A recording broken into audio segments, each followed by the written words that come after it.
ভারী থেকে অতি ভারী বৃষ্টির সতর্কতা উত্তর এবং দক্ষিণবঙ্গে, জানালেন আবহাওয়া বিশেষজ্ঞ সৌরিশ বন্দ্যোপাধ্যায়। উত্তরবঙ্গে ভারী থেকে অতি ভারী বৃষ্টি আজ এবং কাল, আগামী সপ্তাহে হালকা মাঝারি বৃষ্টির হলুদ সতর্কতা জারি থাকবে উত্তরবঙ্গে। দক্ষিণবঙ্গে ভারী বৃষ্টি হবে বিক্ষিপ্তভাবে, মেঘলা আকাশ, বিক্ষিপ্ত হালকা মাঝারি বৃষ্টির সম্ভাবনা বেশিরভাগ জেলাতে। কাল থেকে বৃষ্টি বাড়বে। উত্তরবঙ্গে আজ অতি ভারী বৃষ্টির সতর্কতা দার্জিলিং, কালিম্পং এবং আলিপুরদুয়ার, কোচবিহার এবং জলপাইগুড়ি জেলাতে। ভারী বৃষ্টি হলুদ সতর্কতা উত্তর এবং দক্ষিণ দিনাজপুর জেলাতে। শুক্রবার অতি ভারী বৃষ্টির সতর্কতা জলপাইগুড়ি জেলায় ও ভারী বৃষ্টির সতর্কতা দার্জিলিং, কালিম্পং, কোচবিহার জেলাতে। আলিপুরদুয়ার এবং উত্তর দিনাজপুর জেলাতেও ভারী বৃষ্টির সম্ভাবনা। শনিবার থেকে সোমবার পর্যন্ত ভারী বৃষ্টির সতর্কতা উত্তরবঙ্গে দার্জিলিং, কালিম্পং, আলিপুরদুয়ার, জলপাইগুড়ি জেলাতে ভারী বৃষ্টির সম্ভাবনা। মঙ্গলবার থেকে বজ্র বিদ্যুৎ সহ বৃষ্টির সতর্কতা থাকলেও ভারী বৃষ্টির সম্ভাবনা কমবে। দক্ষিণবঙ্গে আজ থেকে বৃষ্টি অনেকটাই বাড়বে। কলকাতা সহ দক্ষিণবঙ্গে ঝড় বৃষ্টির সম্ভাবনা বাড়বে। শুক্রবার ভারী বৃষ্টির সম্ভাবনা দক্ষিণবঙ্গে প্রায় সব জেলাতেই। শনিবার বৃষ্টির সম্ভাবনা বেশি থাকবে উত্তর এবং দক্ষিণ 24 পরগনা জেলাতে। সোমবার পর্যন্ত ঝড় বৃষ্টির সতর্কতা দক্ষিণবঙ্গে প্রায় সব জেলাতেই। দেখুন বিস্তারিত। আগামী কয়েকদিন ওয়েদার কেমন থাকবে? দক্ষিণবঙ্গের জেলাগুলির জন্য আগামী 5 দিন অর্থাৎ 9 থেকে 13 তারিখের মধ্যে বৃষ্টিপাতের পরিমাণ বাড়বে। প্রধানত মাঝারি ধরনের বৃষ্টিপাতের সম্ভাবনা থাকছে অনেক জায়গাতেই। স্থানীয়ভাবে দু এক জায়গায় ভারী বৃষ্টিরও সম্ভাবনা রয়েছে। বেশিরভাগ সময়টাই মেঘলা আকাশ হয়ে থাকবে। দু এক জায়গায় ভারী বৃষ্টির সম্ভাবনা থাকছে বিশেষ করে উপকূলের কাছাকাছি জেলাগুলো এবং সেই সাথে পূর্ব বর্ধমান, নদিয়া, কিছুটা হুগলি, এই জেলাগুলো এবং পার্শ্ববর্তী অঞ্চলে দু এক জায়গায় ভারী বৃষ্টির সম্ভাবনা রয়েছে 9 থেকে 13 তারিখের মধ্যে। কলকাতা পার্শ্ববর্তী অঞ্চলের জন্য প্রধানত মেঘলা আকাশ হয়ে থাকবে আগামী 5 দিন।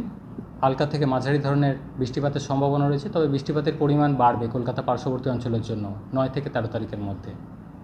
এবং দিনের তাপমাত্রা খুব একটা উল্লেখযোগ্য পরিবর্তন থাকবে না। সর্বোচ্চ তাপমাত্রা প্রায় 30 থেকে 32 ডিগ্রি কাছাকাছি থাকবে এবং প্রধানত মেঘলা হয়ে থাকবে বেশিরভাগ সময়টাতে। মৎস্যজীবীদের জন্য সতর্কতা রয়েছে 9 থেকে 10 তারিখ পর্যন্ত। সমুদ্রে দমকা হাওয়া থাকার সম্ভাবনা রয়েছে, সেই কারণে মৎস্যজীবীদের সমুদ্রে যেতে নিষেধ করা হয়েছে। উত্তরবঙ্গের ক্ষেত্রে বৃষ্টিপাত বেশি থাকার সম্ভাবনা রয়েছে, বিশেষ করে উত্তরের 5টা জেলা অর্থাৎ দার্জিলিং, কালিম্পং, জলপাইগুড়ি, কোচবিহার, আলিপুরদুয়ার, এই জেলাগুলোয় 9 থেকে 10 তারিখের মধ্যে দু এক জায়গায় ভারী থেকে অতি ভারী বৃষ্টিপাতের সম্ভাবনা রয়েছে। পার্শ্ববর্তী জেলাগুলো যেমন উত্তর দক্ষিণ দিনাজপুর, মালদা, এই জেলাগুলোতেও বৃষ্টিপাত বাড়বে। দু এক জায়গায় ভারী বৃষ্টির সম্ভাবনা রয়েছে মালদা, 2 দিনাজপুরেও 9 থেকে 10 তারিখের মধ্যে। এবং তারপরেও পরবর্তী আরও 3-4 দিন উত্তরের জেলাগুলোতে বৃষ্টিপাত, উত্তরবঙ্গের জেলাগুলোতে বৃষ্টিপাত কন্টিনিউ করবে। দু এক জায়গায় স্থানীয়ভাবে ভারী বৃষ্টির সম্ভাবনা থাকবে উত্তরবঙ্গের উত্তরের জেলাগুলিতে তারপরে। ফলে পাহাড়ি এলাকায়, দার্জিলিং, কালিম্পংয়ের পাহাড়ি এলাকায় কোথাও কোথাও ভূমিধসের সম্ভাবনা থাকবে এবং নিচু এলাকায় জল জমার সম্ভাবনা রয়েছে। কলকাতা পার্শ্ববর্তী অঞ্চলের জন্য হালকা থেকে মাঝারি ধরনের বৃষ্টিপাতের সম্ভাবনা থাকবে। বৃষ্টিপাতের পরিমাণ কিছুটা বাড়বে 9 থেকে 13 তারিখের মধ্যে। কোনো দিন মাঝারি ধরনের বৃষ্টিপাত থাকবে এবং প্রধানত মেঘলা হয়ে থাকবে। কয়েক পশলা বৃষ্টিপাত মাঝে মধ্যে থাকবে।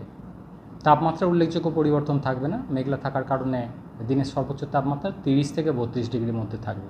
কদিন থাকবে?